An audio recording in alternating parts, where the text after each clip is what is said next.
جس میں غزہ میں فوری جنگ بندی اور جو امداد ہے اس کی فراہمی پر زور دیا گیا ہے، تو جبری بے دخلی کی مذمت کی گئی ہے اور غزہ کی تعمیر نو، سیکیورٹی اور اس طرح سے متاثرہ فلسطین کی بحالی کے لیے جو مشترکہ ایک منصوبہ ہے وہ تیار کرنے کا عزم کیا گیا ہے۔ کیسے دیکھتے ہیں آپ؟ کیا مسئلہ فلسطین کا کوئی حل آپ کو نکلتا ہوا دکھائی دے رہا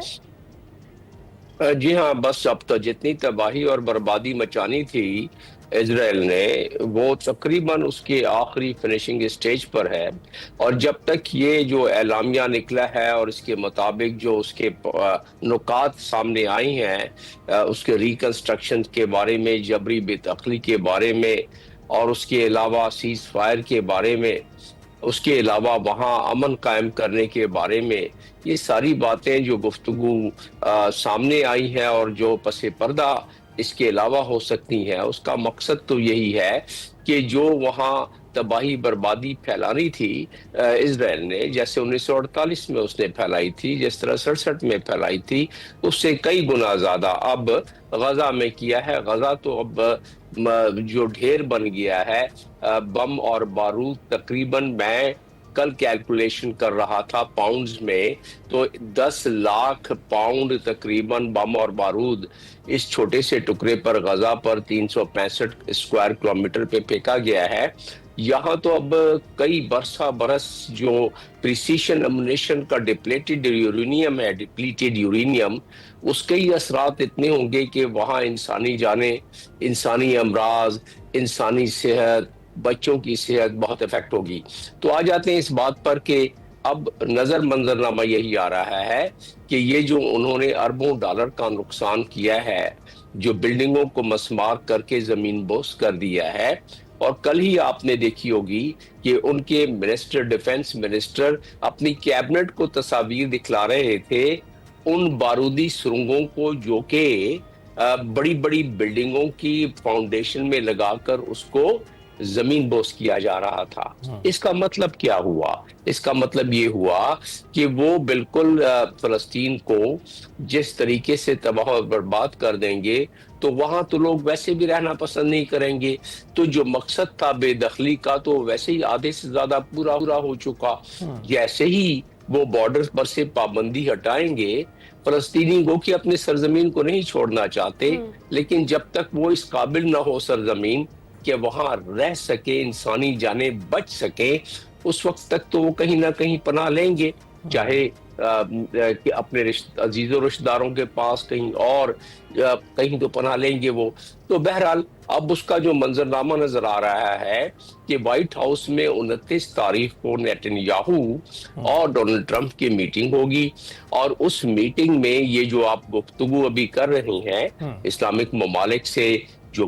میٹنگ ہوئی ہے ڈونلڈ ٹرمپ کی، اور ڈونلڈ ٹرمپ نے کچھ تذکرہ اپنی اسپیچ، جنرل اسمبلی کی اسپیچ میں بھی کر دیا ہے، تو اس کے مطابق ایک پورا منصوبہ بنایا جائے گا جس کے تحت پیلسٹینین اتھارٹی، محمود عباس پہلے کہہ چکے ہیں کہ جی حماس کو چاہیے کہ وہ اپنے ہتھیار ہمارے سامنے ڈال دے، اور واضح رہے کہ فلسطین کا جو نظم و نسق ہے، جس کو ایڈمنسٹریشن کہتے ہیں یا کنٹرول کہتے ہیں، وہ اے، بی اور سی ایریے کے مطابق انہوں نے کیا ہوا ہے۔ اور اے ایریا جو اس میں ٹوٹل کنٹرول جو ہے، وہ کہتے ہیں کہ فلسطینین اتھارٹی، لیکن فلسطینین اتھارٹی کی ٹوٹل کنٹرول نہیں ہے وہاں اے ایریے میں، اور اے ایریے کے علاوہ تقریباً 17-18% آباد رقبہ ہے اے ایریے کا، بی ایریے کا 22 ہے، اور سی ایریے کا 60 ہے۔ 60% پر ٹوٹل اسرائیل کی فورسز ہیں، بی ایریے میں بھی اور اے ایریے میں بھی۔ اے ایریے میں تھوڑا سا فلسطینی اتھارٹی کو یہ دیا ہوا ہے کہ اپنی خانے شانے جو ہیں وہاں سیکیورٹی کا چھوٹا سا بندوبست، فوج کے علاوہ وہ سارا کر لیں۔ در حقیقت پورے کا پورا ویسٹ بینک پر، فلسطین میں جہاں محمود عباس ہے، کنٹرول اس کا ہے اسرائیل کا۔ اب غزہ پر بھی کنٹرول ہو جائے گا جب فلسطینی اتھارٹی کو غزہ، چاہے وہ امن فورس کو ہو، وہ بھی فلسطینی اتھارٹی کی مدد کرے گی۔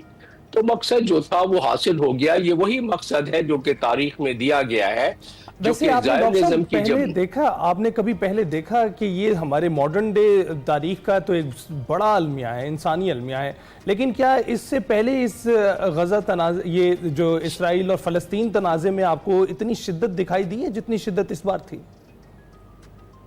جب یہ 1948 میں تقریباً 554 کے قریب دیہات اور شہروں کو مسمار کیا گیا، اس وقت بھی ظلم و بربریت اتنی نہیں تھی جو اب نظر آ رہی ہے. تو لہذا یس، اور بلکہ تاریخ میں بھی یہ جو جس انداز میں یہ تاریخ اس کو بیان کرے گی، بہت ساری باتیں بعد میں مزید نکلیں گی جو کہ تاریخ میں لکھی جائیں گی، جو ابھی بہت سارے سربراہان نہیں کر پا رہے بالکل. ہیں. اور یہی آپ سے پوچھنا چاہ رہا ہوں ڈاکٹر لکھے گا. صاحب، مورخ لکھے گا، سربراہان نہیں کر پا رہے، آپ نے جو جملہ استعمال کیا ہے، اسی کے حوالے سے آپ سے پوچھنا چاہتا ہوں کہ یہ جو میٹنگ ہے، آپ بخوبی جانتے ہیں کہ میٹنگ منٹس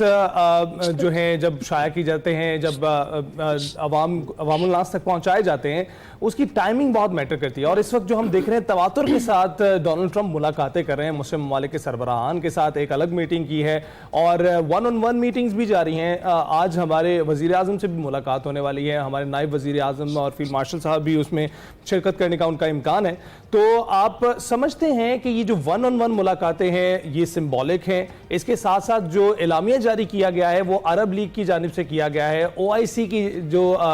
شامل رکن ممالک ہیں ان کی جانب سے شائع کیا گیا ہے جوائنٹ سٹیٹمنٹ، لیکن امریکہ کی طرف سے جو ہے ابھی تک کوئی سٹیٹمنٹ باہر نہیں آیا ہے. تو آپ کو لگتا ہے کہ یہ غیر معمولی باتیں؟ جی ہاں، آنا تو دراصل جو میٹنگ کال کرتا ہے وہی اعلامیہ ایشو کرتا ہے. تو تھوڑا سا یہ غیر معمولی بات ہے کہ میٹنگ کال ڈونلڈ ٹرمپ نے کی، اعلامیہ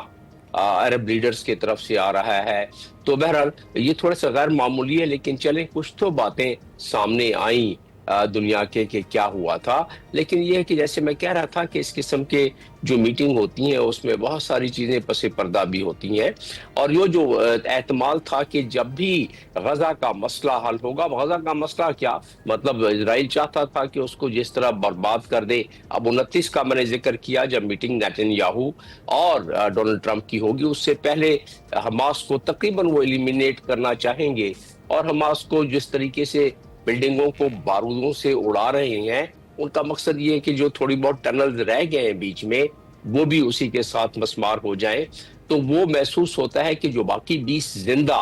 ہاسٹیجز ہیں، اسرائیل سمجھتا ہے کہ بس اس کو بھی کمپرومائز کیا جا سکتا ہے. لیکن ڈونلڈ ٹرمپ نے اپنی اسپیچ میں بھی اور ویسے بھی آخری وارننگ دے دی ہے کہ جی آپ اس کو بغیر کسی کنڈیشن کے فوراً ریلیز کریں تمام ہاسٹیجز کو. تو آنے والے یہ 6-7 دن میرے لیے میں سمجھتا ہوں کہ یہ اختتامی ایام ہیں اس تباہی اور بربادی کے، اور اس اختتامی ایام کے بعد کی تیاریاں یہ ابھی ہو رہی ہیں جو آپ دیکھ رہے ہیں. ڈاکٹر صاحب ایک ضروری بات یہ بھی ہے کہ کیا عرب ممالک سے کوئی فنڈنگ اکٹھی کرنا جو ہے وہ تو مقصد نہیں ہے کہ اس کی بحالی اور تعمیر نو کے لیے جو فنڈنگ ہے وہ اکٹھی کی جائے، جو یہاں پر پیس کیپنگ مشن تیار کرنے کی جو باتیں کی جا رہی ہیں وہ کر سکیں، اور یہاں پر جو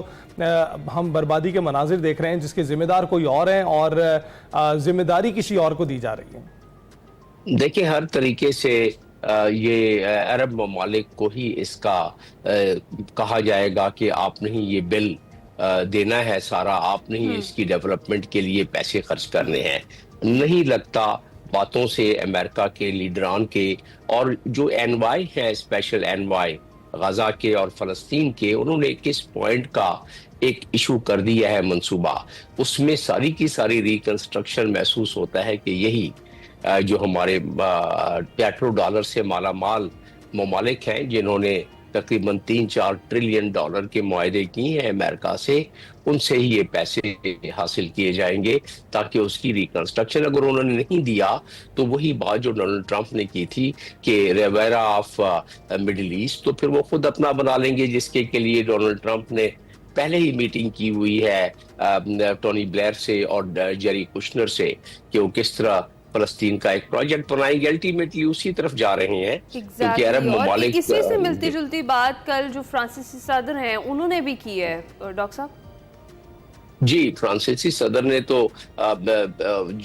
پہلے تو اس کو ایکسیپٹ کیا ہے، مجھے اس پر بھی تھوڑا اعتماد ہے. اور جو 145 ممالک اس وقت تک ریکگنائز کر چکے ہیں فلسطین کو، اس پر بھی اعتماد ہے کہ دیکھیں کس طرح وہ کہتے ہیں نا کہ کس طرح روپ ہے یاروں کے کہ خوف آتا ہے، سرے مے خانہ جدا اور سرے سرکار جدا. اپنی عوام کو عوام کا پریشر کو کم کرنے کے لیے، چاہے وہ فرانس ہو، یوکو ہو، جرمنی، کوئی اور ملک ہو، جتنے بھی 145 اپنی عوام کے پریشر کو دور کرنے کے لیے، کیونکہ اگر ان کو واقعی میں جو ریکگنائز کیا ہے، بائی لیٹرل ہے، اس کی کوئی وہ انٹرنیشنل لیگل ویلیو بہت کم ہے، تو کہہ دیتے کہ بھائی اب پابندی لگا رہے ہیں اسرائیل پر، کہہ دیتے کہ ہم اپنی فضاؤں سے نہیں گزرنے دیں گے، کہہ دیتے کہ ہم ان کو ہتھیار وغیرہ نہیں دیں گے اور نہیں جانے دیں گے۔ بالکل درست کہہ رہے ہیں ڈاکٹر صاحب، اپنے سفیر بلا لیتے واپس،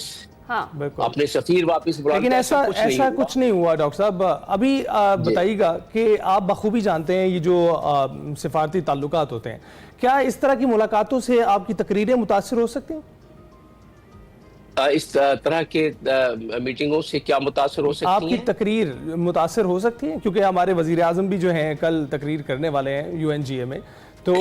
ان ممالک کے جو سربراہان ہیں ان سے ملاقاتیں ہوئی ہیں، ابھی ان کی تقریریں ہونا باقی ہیں، اور پھر اس کے بعد آپ نے بتایا کہ 29 کو جو ہے اسرائیلی وزیر اعظم سے بھی وہ ملاقات کریں گے، تو کیا یہ بھی متاثر ہو سکتی ہیں؟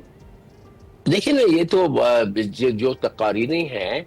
جنرل اسمبلی کی، یہ ہر ملک کا سربراہ اپنے ملک کی پالیسی، فارن پالیسی کا وہ ایک خلاصہ پیش کرتا ہے۔ تو ہمارے ملک کی فارن پالیسی کافی بہتر جا رہی ہے، اور پرائم منسٹر ان میٹنگ کا بالکل بنیاد بنا کر تو تقریر میں مجھے نظر نہیں آتا کہ کریں گے، لیکن تقریر میں جو وہ بات کریں گے غزہ کو، کیونکہ پاکستان کی آواز غزہ کے لیے کافی گونجدار رہی ہے، جو پاکستان کر سکتا ہے انٹرنیشنل قانون کے مطابق۔ اگر کچھ کرنا ہی ہے تو پاکستان نے تو آواز اٹھائی کہ ایک اس کو ٹاسک فورس بنا لیں۔ آپ نے دیکھا کہ دوحہ میں بھی پرائم منسٹر نے یہ بات کی، پاکستانی واحد ملک تھا جس نے، اس کے بعد ایران نے بھی کہا کہ ملٹی نیشنل فورس ہونی چاہیے، جس کا کہ ذکر کیا گیا ہے OIC کے چارٹر کے پیرا 7 میں ذکر ہے کہ آپ کلیکٹیو ڈیفنس کر سکتے ہیں، اپنے ڈیفنس، سیکیورٹی، ٹیریٹوریل انٹیگریٹی اور اپنے جو ہے اس کی سیکیورٹی کا اہتمام کر سکتے ہیں۔ یہ دیا ہوا ہے OIC کے چارٹر میں۔ اسی طرح OIC کے چارٹر میں فلسطین کے کاز کو سپورٹ کرنے کے لیے اور القدس الشرف کو اس کا حفاظت کے لیے، اس میں پیراگراف 16 میں دیا ہوا ہے، اور آرٹیکل 18 میں OIC کی میں بات کر رہا ہوں۔ لیکن یہ ڈرے یہ سہمے سے ہمارے سربراہان ان ممالک کے، یہ کہاں یہ اپنے پیراگراف اور اپنے ہی چارٹر کی پاسداری کر سکتے ہیں؟ میں اس پہ بہت گفتگو کر چکا ہوں۔ حقیقت کو حقیقت ماننا چاہیے، یہ ماننا چاہیے کہ ہم OIC کے اپنے ہی چارٹر کو اس طرح سے عمل درآمد نہیں کروا پاتے۔ بالکل ڈاکٹر صاحب، بہت بہت شکریہ ہم سے گفتگو کرنے کے لیے۔ اس وقت UNGA میں اجلاس جاری ہے، اس میں جو اہم ملاقاتیں ہو رہی ہیں اس پر ہم تبصرہ کر رہے تھے۔ بریک کے بعد حاضر ہوں گے۔